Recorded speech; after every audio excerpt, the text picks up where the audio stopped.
आपका स्वागत है हमारे शो फिट इंडिया में। खराब लाइफस्टाइल और खान-पान से जुड़ी खामियों के चलते लोगों में दिल से जुड़ी बीमारियों का खतरा बढ़ गया है। लेकिन कई बार लोग दिल की बीमारी की शुरुआती संकेतों को नजरअंदाज कर देते हैं और इस लापरवाही का नतीजा अक्सर जानलेवा होता है।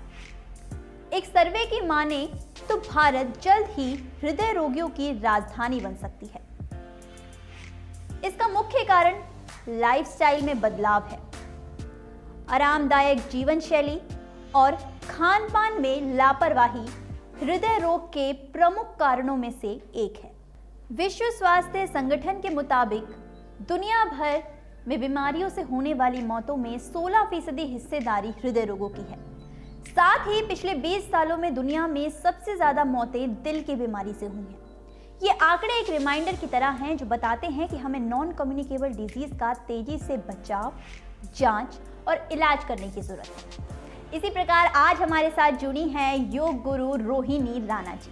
आज हम इनसे जानेंगे हृदय रोग से संबंधित परेशानी क्यों होती है, इसके क्या लक्षण हैं और इससे निजात पाने के क्या उपाय हैं। ये सिर्फ एक योगा ट्रेनर ही नहीं है, ये नेचुरोपैथी और एक्यूप्रेशर में भी बहुत अच्छा नाम कमा चुकी हैं। तो आइए हम जानते हैं इनसे कि हृदय रोग की परेशानी क्यों होती है। सबसे पहले तो मैम मैं आपका बहुत बहुत स्वागत करूंगी अपने शो में। Thank you. इसके लिए आज हम आपको बताएंगे कि हार्ट डिजीज़ के बारे में। रोहिणी जी आपको बताएंगी कि कैसे हम इस परेशानी से जो है छुटकारा पा सकते हैं या इसको कम करने के क्या उपाय हैं और कैसे पता लगा सकते हैं कि हमें ये परेशानी है। इसके लिए सबसे पहले तो मैम इस परेशानी के बारे में जानने से पहले मैं सबसे पहले तो आपकी छोटी सी जीवनी के बारे में, जर्नी के बारे में जानना चाहूँगी कि आपने किस तरीके से योगा लाइन को शुरू किया। और सिर्फ योगा लाइन ही नहीं, जैसे कि आपने मुझे बताया कि आपने एक्यूप्रेशर और भी बहुत सी चीज़ें जो हैं वो की, तो क्या आपकी इसके पीछे सोच रही और कैसे आपने अपनी दिनचर्या, अपनी जो लाइफस्टाइल है, कैसे आपने इसे मैनेज किया और ये चीज़ें आपने आगे चल के मतलब कैसे शुरुआत की इस चीज़ की आपने? नमस्कार, मेरा नाम रोहिणी राणा है। जैसा कि दिव्या जी ने बताया, मैंने ये जो जर्नी थी योग की, सबसे पहले मैंने नेचुरोपैथी से शुरू किया। उससे पहले मैं शिक्षिका थी। मैंने वहाँ 7 साल पढ़ाने के बाद मैंने फिर नेचुरोपैथी की तरफ रुझान आया मेरा, तो मैंने नेचुरोपैथी ही करना उचित समझा। फिर धीरे धीरे एक्यूप्रेशर, आयुर्वेदा और बाद में फिर मैंने योग का माध्यम अपनाया। फिर योग करते करते बहुत अच्छा लगने लगा कि योग से हमारी कितनी बीमारियां दूर हो जाती हैं जी। तो फिर हमने उसे डेली लाइफस्टाइल में फिर उसको आगे कैरी किया और इसी तरीके से 6-7 साल से मैं योग के माध्यम से जुड़ी हूँ। पर्सनल क्लाइंट है और घर पर सिखाते हैं जाकर। तो इस तरीके से मैं योग के क्षेत्र में भी मैंने योग को अपनाया और बाकी मैं जो एक्यूप्रेशर कर रही हूँ, नेचुरोपैथी, आयुर्वेदा को, इसको जारी रखा। जी, जैसे कि मैम हम बात करते हैं हार्ट डिजीज़ की, तो लगभग सभी बीमारियों में से सबसे ज़्यादा जो मौतें हैं, 16% मौतें जो हैं वो हार्ट डिजीज़ के कारण लोगों की हो रही हैं। ये एक WHO की रिपोर्ट है। और जैसे कि आपको मैं बताना चाहूँगी, जो ये रिपोर्ट आंकड़े आए हैं हार्ट डिजीज़ को लेकर, तो इसमें मैम आपका क्या कहना है, ये परेशानी जो है लोगों में दिन बर दिन बढ़ती क्यों जा रही है? वो इसीलिए बढ़ती जा रही है हार्ट डिजीज़ की जो हमारा सेडेक्टिव लाइफस्टाइल है वो एकदम चेंज होता जा रहा है। लोगों को लगता है कि कम चीज़ में हम ये चीज़ कर लें। लाइफस्टाइल ही सबका बैलेंस में नहीं है और खान पान, अनियमित खान पान से अस्वस्थ रहना, समय पे ना खाना, समय पे ना उठना, इतना हैवी मतलब सबका रूटीन हो चुका है, भाग दौड़ भरी ज़िंदगी है। उसके साथ साथ हम योग को भी नहीं अपना रहे हैं। फिर डिजीज़ को कर लेते हैं, जैसे कोलेस्ट्रॉल बढ़ गया, सबको स्ट्रेस लेवल बहुत है आज के टाइम में। तनाव की वजह से भी हार्ट की डिजीज़ आजकल बढ़ती जा रही है। आप देखेंगे यंग एज में भी, पहले एक टाइम था कि 50 अबव ये लोगों को पाया जाता था हार्ट डिजीज़, बट अब क्या है कि लोगों का लाइफस्टाइल ही ऐसा है, खान पान ही इस तरीके का है कि ये छोटे 30 to 40 एज में भी अराउंड हम लोग देख सकते हैं कि हार्ट के जो पेशेंट हैं वो बढ़ते जा रहे हैं। इवन अब तो जन्मजात से ही ये जो बाय बर्थ ही आपको हार्ट डिजीज़ मिल रहा है। तो फिर उसके लिए भी हम इसको करने के लिए काफ़ी सारे उपचार हैं नेचुरोपैथी में, एक्यूप्रेशर में और योग के माध्यम से भी इसको क्योर कर सकते हैं। जी, जैसे कि हार्ट डिज़ीज़ की बात करें तो मैम कोई भी बीमारी होने से पहले उसके कुछ लक्षण होते हैं, तो हम आपसे जानना चाहेंगे इसके क्या लक्षण होते हैं? इसके बहुत सारे लक्षण हैं, जैसे कि आपको सबसे पहले चेस्ट में पेन होना शुरू हो जाएगा और एक हार्ट बर्न हो जाता है, हल्की सी जलन रहना शुरू हो जाती है उसमें आपके हार्ट में, और एक दबाव उत्पन्न होता है पेन के साथ। तो पेन तो है ही और साथ में उसमें एक प्रेशर आता है, जिस प्रेशर के साथ वो पेन आया तो आप इतना वो अनबियरेबल होता है कि वो आपको सहन ही नहीं होगा। ये एक लक्षण इसका तो ये सबसे पहले है। फिर आपको सर दर्द बहुत आएगा, चक्कर आना शुरू हो जाएगा, आपको बहुत बुखार आना शुरू होता है, एक सिम्टम्स ये भी है। और वो इतना होता है कि पहले आपको वो हल्का कोल्ड हुआ, कोल्ड से वो धीरे धीरे बहुत लंबा चला वो कोल्ड, और उसके बाद फिर वो आपको बुखार में कन्वर्ट हुआ। ये भी इसका एक सिम्टम्स है। बिना कोई फिज़िकल कार्य किए आपको थकान का अनुभव होने लग जाता है, पसीना बहुत आता है इसमें, हाथ में पैरों में बहुत ज़्यादा सूजन हो जाती है, जैसे टखने हैं आपके और तलवे हैं वो गर्म रहना शुरू हो जाते हैं, और घबराहट सबसे ज़्यादा होती है कि अगर आप कोई फ़िज़िकल काम नहीं भी कर रहे तो भी आपको बहुत ज़्यादा घबराहट हो जाती है, जिसकी वजह से आपको पसीना भी आता है, चक्कर भी आना शुरू हो जाते हैं। तो ये हार्ट के लक्षणों के कारण हैं। जी, जैसे कि कहा जाता है मैम पुरुषों और महिलाओं में हार्ट अटैक आने के अलग लक्षण होते हैं, तो क्या ऐसा कहना सही है? ये सब एक मिथ है, बट पहले के टाइम में अकॉर्डिंग टू फीमेल, मेल्स में ही ज़्यादा हार्ट अटैक के आपको सिम्टम्स आपको दिखते थे। बट अब क्या हो गया है कि अब फीमेल्स को ये चीज़ भी होने लगी है, क्योंकि बिफोर प्रेगनेंसी उनको इतने कॉम्प्लिकेशंस होते हैं कि इनको हाई बीपी हो जाता है, लो बीपी है, कोई बहुत सारे सिम्टम्स हैं कि चक्कर आते हैं, उनका जी मचलता है, मतलाना भी एक इसका लक्षण है कि हार्ट डिजीज़ में आपको ये ज़रूरी नहीं है, सबका अलग अलग वेरी करता है, जैसे पर्सन टू पर्सन है, आपको कुछ और तकलीफ़ होगी, दूसरे को कुछ और होगी। तो इस तरीके से पहले बोला जाता था कि मेल्स को ज़्यादा है, बट अब का जो लाइफस्टाइल है इसमें यंग एज में सभी को, फीमेल्स और मेल को, मोस्टली सभी को ये हार्ट की प्रॉब्लम हो सकती है। जी, तो जैसे कि ये परेशानी जैसे किसी को होती है तो इसके लिए क्या उपचार कर सकते हैं? हमारा जो खान पान है वो किस तरीके का रहना चाहिए इसके लिए? इसके लिए हमें हमेशा ताज़ी सब्जियां, फलों का रस लेना चाहिए, जो मौसमी फल आते हैं उनका सेवन करना चाहिए, सब्जियों का सूप लें आप लोग, और इसमें हल्का जैसे छाछ ले सकते हैं, पनीर ले सकते हैं, स्प्राउट्स ले सकते हैं, नट्स ले सकते हैं, ग्रीन टी बहुत इफ़ेक्टिव होती है, और गाय का दूध लाइट होता है बहुत, तो इससे तो अगर आप रेगुलर गाय का दूध ले रहे हैं तो ये तो आपको बहुत, आयुर्वेदा में कहा जाता है कि ये एक पाथ्य है, मतलब ये उपचार है कि अगर आपको हार्ट की कोई प्रॉब्लम है, गाय का दूध इतना लाइट होता है कि आप अगर उसको इनटेक करेंगे तो आपको हार्ट की कोई प्रॉब्लम ही नहीं होगी।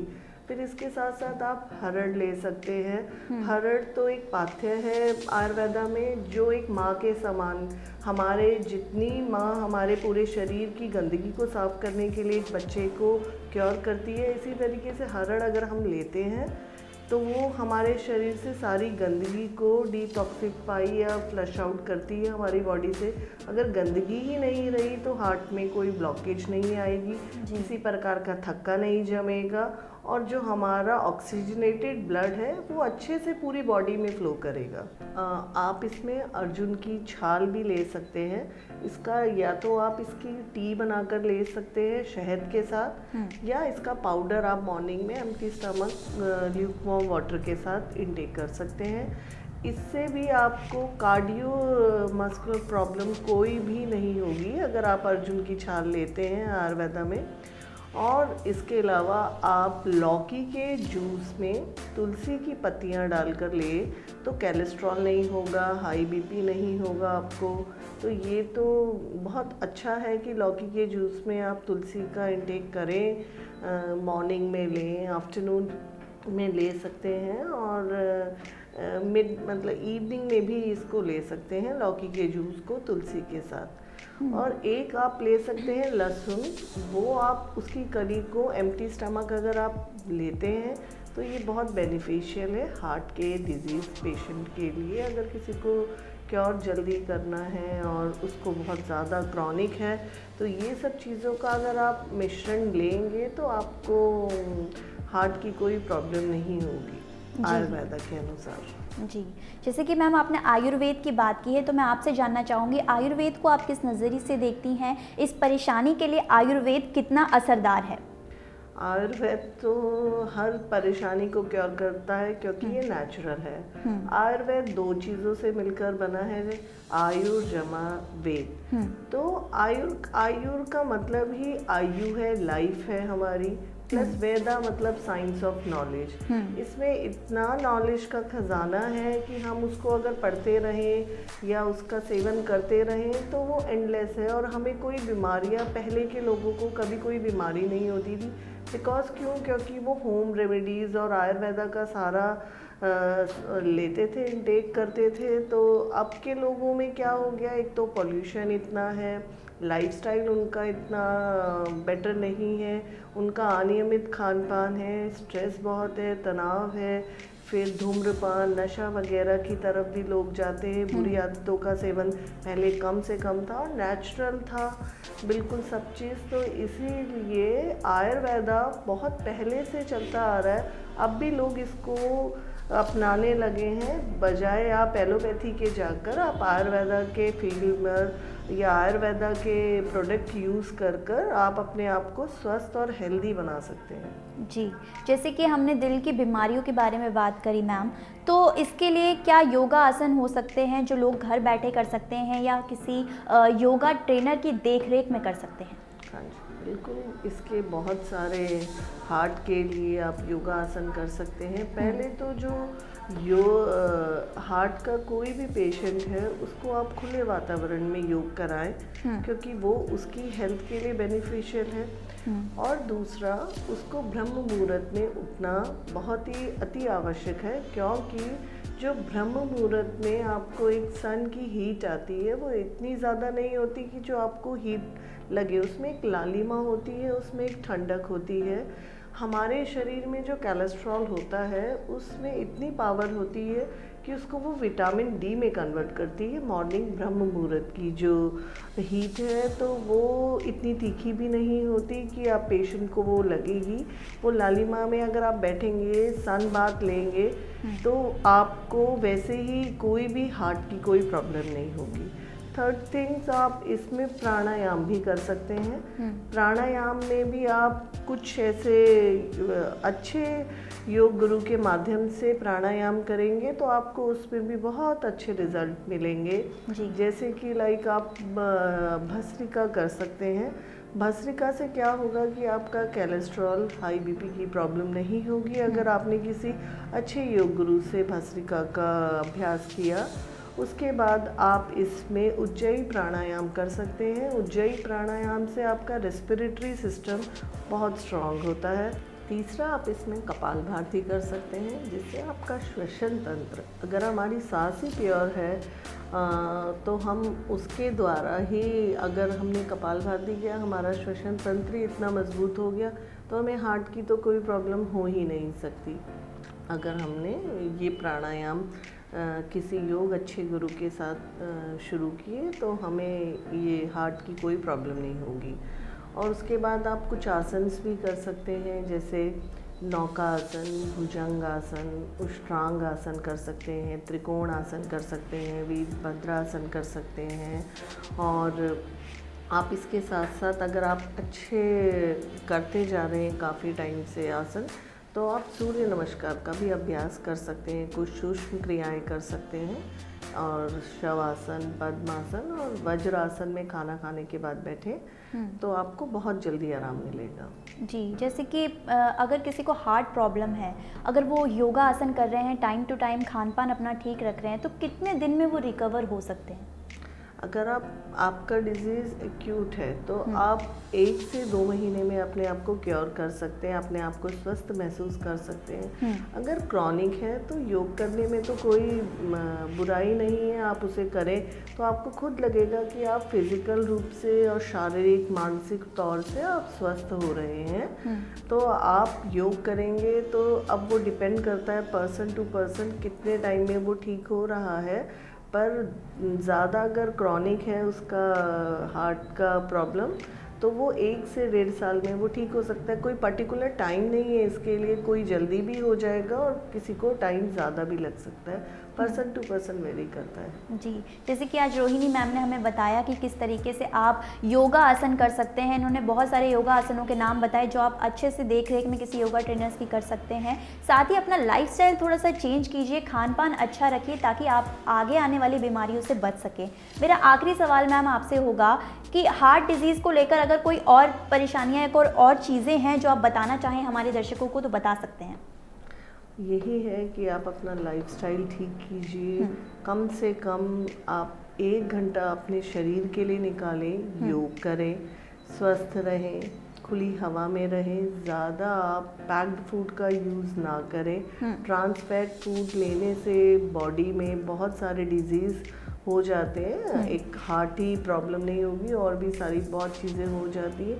तो पैक्ड फूड ना लें, घर का बना हुआ सादा खाना ले, उबली सब्जियों का ज़्यादा प्रयोग करें, ताजे फलों का प्रयोग ज़्यादा करें और योग को अपने जीवन में ज़रूर अपनाएं। बिल्कुल सही बात कही, योग को अपने जीवन में अपनाइए। सबसे पहले तो मैम आपका बहुत बहुत धन्यवाद अपना कीमती समय देने के लिए। जैसे कि मैं बताना चाहूँगी, एक्सिको आयुर्वेदा अपने आयुर्वेदिक प्रोडक्ट्स निकालता है जिसमें से एक है ओमेगा प्लस और अर्जुन कैप्सूल। ये आपके हार्ट प्रॉब्लम को ठीक करता है, हार्ट से जुड़ी समस्याओं को ठीक करता है। तो मैं चाहूँगी अगर किसी को ये परेशानी है तो इन प्रोडक्ट्स का यूज़ कीजिए और अपनी परेशानी को दूर कीजिए। धन्यवाद।